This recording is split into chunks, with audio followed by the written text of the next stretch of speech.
Alright, so here's the simple truth. Becoming friends with a crow can be a rewarding experience. So here's some steps to help you connect with them.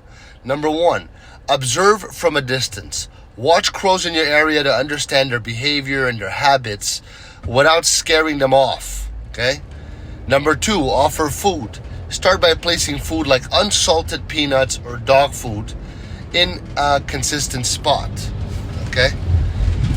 Crows are very smart, and they're going to begin to associate you with the food. Okay? That's the crazy part. So, number 3, be consistent. Visit the feeding spot regularly at the same time each day to build trust. Number 4, stay calm. Approach slowly and quietly because sudden movements are going to frighten them away. It's going to be hard to gain their trust back. They'll remember you. You know what I mean?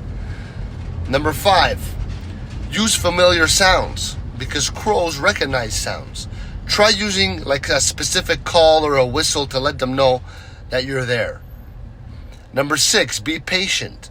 Building friendship takes time, even with crows, so let the crow get used to your presence. Number 7, avoid eye contact, because direct eye contact could be perceived as a threat. Look slightly away while they eat, okay?